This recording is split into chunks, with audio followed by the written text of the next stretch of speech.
Alhamdulillah, alhamdulillahirabbil alamin. Wassalatu wassalamu ala Rasulillah wa ala alihi wa sahbihi ajmain. Amma ba'du. Subhanaka la ilma lana illa ma 'allamtana innaka antal alimul hakim. Rabbi shrah li sadri wa yassir li amri fahlul 'uqdatam min lisani yafqahu qawli. Qala Allah ta'ala fi kitabil aziz, a'udzu billahi minasyaitonir rajim. Bismillahirrahmanirrahim. Ya ayyuhalladzina amanu taqullaha wal tanzur nafsum ma qaddamat lighadin wattaqullaha innallaha khabirum bima ta'malun. Wa la takunu kalladzina nasullaha fa ansahum anfusahum ulaika humul fasiqun. Al-ayah. Wa qala Nabi sallallahu alaihi wasallam, talabul ilmi faridatun ala kulli muslimin wal muslimah. Saudara seiman yang insyaallah dimuliakan oleh Allah, alhamdulillah kita bersyukur kepada Allah dengan sebenar-benar syukur. Sampai detik kali ini Allah memberikan kenikmatan yang luar biasa bagi kita semua. Dengan kenikmatan itulah kita untuk selalu berusaha istiqomah menjalankan perintahnya dan meninggalkan larangannya serta menebar kebaikan. Jamaah sekalian, sahabatku Jagakarsa wabil khusus dan sahabat-sahabatku yang mulia, yang seiman, hidup ini adalah perkara yang pasti, dan yang lebih pasti adalah kita akan mati, dan lebih pasti lagi adalah kita akan dimintai pertanggungjawaban oleh Ilahi Rabbi. Kita tidak tahu apakah kita akan masuk neraka maupun surga. Itu rahasia yang memang kita tidak tahu. Akan tetapi Allah Ta'ala cinta kepada kita sehingga Dia memberikan petunjuk kebenaran agar kita bisa melalui jalan yang semestinya, dan memberikan petunjuk yang salah atau sesat agar kita menghindarkannya. Oleh karena itu Rasul memerintahkan kita yang pertama adalah kita berdoa terus-menerus tanpa lelah. Allahumma arinal haqqa haqqa warzuqna tibaa wa arinal batilan batilan warzuqna jinitnaba. Jadi ya Allah, tunjukilah. Jadi arina itu maksudnya berilah, tunjukilah jalan yang benar itu benar, dan berilah kami, nah ini mohon ya, berilah kami kemampuan kemudahan untuk menjalankannya, petunjuk yang benar. Wa arinal batilan batilan, dan berilah kami atau tampakkanlah kepada kami itu yang batil itu batil, dan berilah kami kekuatan untuk menghindarkannya. Di akhir zaman ini banyak kebatilan yang dibungkus dengan kebaikan, atau bahasa kita itu kemunafikan ya. Kelihatannya baik tetapi bengis, kelihatannya manis tapi bengis, kelihatannya baik tetapi berbahaya banget. Oleh karena itu amal yang baik itu apabila dilakukan kemudian dilestarikan itu menjadi amal yang jariyah ya. Jadi misalnya dalam hadis dikatakan man sana sunatan hasanatan fa ajruhu wa ma amila biha, al-ayah atau ila akhirih. Barang siapa yang melakukan sunnah kebaikan, maka dia akan dapat pahala, dan pahala yang diajaknya atau mengikutinya tanpa dikurangi sedikit pun. Dan sebaliknya dalam hadis itu panjang, barang siapa yang melakukan sunnah keburukan, maka Allah akan kasih dia dosa dan dosa orang yang diajak-ajak. Contoh yang paling gampang, kalau kita ngadakan pengajian, maka dalam pengajian itu Allah kasih pahala kepada orang yang mengundang ya. Misalnya Sohibul Hajat mengundang untuk pengajian, maka dia dikasih pahala pengajian sejumlah orang yang diundang tanpa dikurangi. Dalam pengajian itu ada kebaikan semua, tidak ada keburukan misalnya ya. Maka 100 orang misalnya diundang, maka Sohibul Hajat tadi itu dapat 100 kali berapa amsalihah, jadi berapa ratus ya, itu diberikan kepada yang mengajak-ngajak kepada kebaikan ya, fastabiqul khairat tadi, dan tanpa dikurangi. Jadi misalnya 100 orang itu ada yang nilainya 70, ada yang 30, ada yang 40, karena masing-masing orang kan berbeda-beda ya. Seperti sholat aja, meskipun sholatnya sama tapi nilai masing-masing orang itu berbeda-beda. Nah, maka itu diberikan kepada yang ngajak yang pertama kali itu tanpa dikurangi. Tanpa dikurangi itu maksudnya masing-masing itu dapat jatah, kemudian yang seperti itu diberikan kepada yang ngajak-ngajak. Jadi silahkan Anda ngajak-ngajak kebaikan, mulai dari misalnya membiasakan tilawatil Quran di rumahnya ya, misalnya rumah tahfidz Quran, atau misalnya pengajian mingguan, atau misalnya mengkaji tafsir mingguan, atau misalnya ngajak pengajian tazkiyatun nafas, kajian kitab kuning, kitab putih mingguan. Maka ketika itu dilakukan terus-menerus, maka yang mengajak pertama kali itu dapat pahala yang diajak tanpa dikurangi. Jadi yang datang dapat pahala, yang ngajak lebih-lebih lagi. Nah, itu kalau dilestarikan terus sampai yang ngajak pertama kali itu meninggal dunia, maka dia dapat amal jariyah. Jadi ada 3, al-ilmu yuntafa'u bih, ilmu yang bermanfaat, kemudian shadaqatin jariyah, ya, sedekah untuk jariyah, misalnya masjid, musola, jalan, pohon, sumur, pesantren, kemudian dan tempat-tempat yang digunakan untuk kebaikan. Selama tempat itu baik, maka ketika orang yang membuatnya itu meninggal dunia, dia akan dapat pahala terus-menerus. Kemudian anak yang soleh. Jadi anak yang soleh ini selama hidupnya, kemudian dia berbuat baik, kemudian lebih-lebih lagi anak soleh tadi itu membuat amal jariah lagi, wah itu lebih-lebih lagi. Jadi ketika orang tuanya baik, kemudian punya anak baik, itu double ya. Jadi anak-anaknya baik itu membuat yayasan panti asuhan, wah tambah. Jadi anaknya mendoakan kepada orang tua itu dapat amal jariah, kemudian anaknya membuat amal jariah itu juga untuk dirinya dan orang tuanya, dan terus menerus. Nah, itu amal kebaikan. Nah, sekarang amal keburukan juga sama. Karena dalam hadis tadi itu juga sama.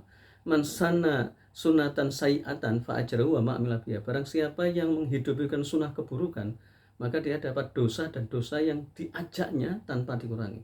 Yang diajak juga kena dosa, yang ngajak itu juga dosanya ditambahi dengan sejumlah orang yang diajak. Contoh, misalnya orang yang paling gampang adalah ngajak dangdutan. Di situ ada kemaksiatan mulai ngedring dan seterusnya. Ngedring, judi, homer, ikhtilat, campuran, pacaran, zinahan, perzinahan, maka disitulah orang yang mengajak panitia atau yang punya hajat itu kena dosa, dan dosa orang yang diajaknya.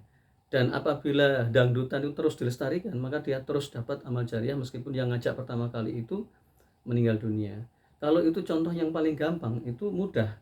Tapi contoh yang paling sulit apa? Mari kita buka, karena ini akhir zaman. Contoh yang pertama adalah emansipasi wanita. Jadi emansipasi wanita ini adalah perkara-perkara yang kelihatannya baik, padahal itu jahat sekali. Yaitu di luar ajaran Islam. Itu datangnya dari orang kafir, orang barat. Maka kita harus waspada. Emansipasi wanita itu apa sih? Mensejajarkan wanita dengan pria, di mana semestinya adalah itu fitrah yang berbeda. Maka mereka diajarkan bagaimana seorang perempuan itu sama di hadapan laki-laki. Sama apa maksudnya? Sama dalam semuanya. Jadi menuntut mulai dari waris ya, mulai dari hak, mulai dari kewajiban, mulai dari semuanya lah. Karena datangnya dari orang kafir, maka tidak islami ya. Sehingga kita dengar ketika ada terjadi kesalahpahaman, misalnya suaminya lagi di PHK, maka istri cepat-cepat menuntut cerai. Ini kan gara-gara emansipasi wanita ya. Jadi padahal kalau dalam agama kan tidak bisa begitu, dia sabar saja, nanti kemudian dibantu doa dan seterusnya. Nah, kalau zaman sekarang orang juga tidak peduli. Yang ada sih kampung janda ya di Banyuwangi itu ya. Kampung janda ini mereka dididik dan dikasih dana oleh pemerintah atau penguasa, bahwa tidak, ini datangnya dari barat ya. Jadi janda itu seolah-olah ketika dia sudah menghasilkan ekonomi, dia tidak peduli sama suami. Padahal menikah itu bukan masalah ekonomi saja, masalah anak, masalah pendidikan, masalah waris, masalah kewajiban-kewajiban ibadah, masalah-masalah yang banyak sekali. Jadi bukan masalah kemudian si wanita itu duitnya banyak kemudian cukup nggak menikah, ini nggak boleh lah. Itu yang diajarkan emansipasi wanita. Jadi banyak orang wanita yang ketika dia itu punya duit banyak, kemudian dia tidak mau menikah dan cukup mengatakan kita tidak butuh laki-laki. Itu salah satu ajaran emansipasi wanita. Itu sebenarnya masih banyak, tapi waktunya nggak cukup. Yang kedua adalah pluralisme. Pluralisme ini mengajarkan adalah semua sama di mata Tuhan ya. Seolah-olah ini baik, padahal itu buruk. Anda bisa bayangkan seorang muslim yang rajin, muslim itu diajari untuk jujur, untuk taat, untuk kebaikan, untuk tidak boleh bohong. Itu dikatakan sama dengan orang pembohong, dikatakan sama orang dengan kelompok koruptor. Coba bayangkan, apa enggak berbahaya? Disamakan dengan agama yang salah. Agama ini kan yang benar itu kan datangnya dari langit dan kitab suci dan sesuai dengan fitrah manusia, menenteramkan hati dan akalnya sama atau memuaskan akal. Sedangkan yang lain itu kan tidak mau disamakan. Ini kan bagaimana? Nah, kemudian yang berikutnya adalah nasionalisme. Kalau nasionalis itu bolehlah. Kalau nasionalisme itu berbahaya karena menomorsatukan tugas negara atau menomorsatukan cinta tanah air dibanding Tuhan atau Allah Ta'ala. Jadi apabila ada sebuah pilihan, kalau biasanya orang nasionalisme itu adalah orang-orang yang munafik ya. Jadi dia agamanya lemah, maka dia akan meneriakkan slogan-slogan yang sifatnya nasionalisme. Itu berbahaya banget ya. Yang benar adalah kalau Anda cinta tanah air dan bangsa itu memang harus ya. Karena itu adalah sebuah ajaran yang baik. Tetapi yang wajib nomor satu adalah iman, cinta kepada Allah. Sedangkan ajaran nasionalisme itu nomor satu adalah bangsa. Itu adalah ajaran-ajaran Firaonisme. Jadi dia mengajarkan cinta pada rajanya, cinta pada bangsanya itu nomor satu di atas segala-galanya. Itu berbahaya, itu syirik. Nah kalau ini diajarkan terus, maka yang mengajarkan dan yang mengikuti kena dosa, apalagi yang mengikuti mengajarkan lagi. Jadi ini harus diketahui karena ini tidak diketahui kecuali orang yang ngerti gitu ya. Banyak orang yang tidak paham apa sih nasionalisme, nasionalis, ya, patriotisme dan patriotis itu banyak yang tidak tahu ya. Termasuk di sini juga transgender ya. Seolah-olah homo, lesbi, gay, biseksual itu seolah-olah takdir. Bukan, itu adalah perbuatan yang dilakukan oleh setan dalam bentuk manusia dan jin. Awalnya itu adalah dari setan kalangan jin membisikkan pada manusia untuk berbuat jahat seperti kaumnya Nabi Lut ya. Walhasil muncullah di zaman sekarang itu lebih gila lagi. Jadi orang bisa punya anak tanpa harus menikah. Orang bisa menikah atau kawin tanpa harus menikah ya. Jadi laki per laki dengan laki, dan ini disubsidi atau disupport oleh negara. Bahkan diadakan perlindungan. Apa nggak ngeri ini? Suatu saat ini nilai-nilai Islam dan nilai-nilai kemanusiaan akan hilang. Maka yang saya khawatirkan adalah umat Islam yang imannya lemah dan tidak punya ilmu ini ikut-ikutan memperjuangkan hak asasi manusia, di mana homo, lesbi, biseksual dan sosial yang datangnya dari barat tadi, yang sudah kacau balau tadi, itu disebarkan ke seluruh dunia, khususnya di Indonesia ini. Kemudian mereka mengatasnamakan emansipasi wanita, hak asasi manusia, kebebasan berpikir dan seterusnya. Maka jadilah orang-orang ini sesat menyesatkan. Seolah-olah itu benar. Mereka itu kasihan dikasih perlindungan. Jadi misalnya gay ya, mereka katakan ini penyakit. Salah. Itu adalah sebuah adiktif itu salah pergaulan, kemudian menjadi keenaan. Awalnya mungkin ekonomi ya, jadi seorang laki-laki yang ganteng tapi miskin, maka dia akan salah pergaulan, akan ditolong. Ini contoh yang klise ya. Kemudian dia akan menuruti pada yang nolong. Nah yang nolong ini salah ya. Kalau yang nolong itu orang ahli ibadah ya tidak akan terjerumus. Makanya hati-hati dengan orang yang menolong, karena korban daripada emansipasi wanita, korban daripada gay dan biseksual dan lesbi itu rata-rata masalah ekonomi yang pertama. Yang kedua adalah broken home. Yang ketiga broken heart. Yang keempat broken future. Yang kelima adalah broken religion. Yang keenam adalah broken faith dan broken lainnya. Artinya apa? Artinya ketika Anda punya masalah, jangan lari ke orang yang salah. Larilah ke orang yang benar ya. Jadi siapa ya? Para ulama, para kiai, para asatid itu lari ke benar. Anda misalnya oke lah malu ya, tanya yang tidak malu. Kan banyak sekarang ustadz yang gaul atau ustadz ini. Paling tidak begitu. Kalau Anda punya masalah, lari ke orang yang salah, pasti jatuhnya salah. Ya itu tadi. Jadi rata-rata ketika seseorang itu punya masalah dengan pacarnya misalnya, sudah kadung cinta, kemudian broken heart ya, maka menjadi broken home. Sudah broken home, broken religion, sudah nggak percaya pada agama, sudah nggak percaya pada ini itu takdir, dan akhirnya dia jatuh lagi.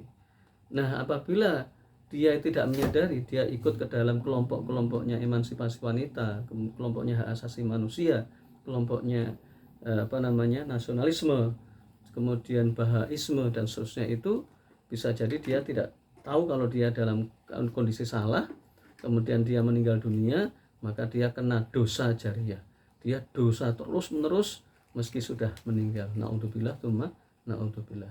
Aku qouli hadza wa astaghfirullahaladzim, innahu huwal ghafurur rahim. Mudah-mudahan bermanfaat. Wassalam.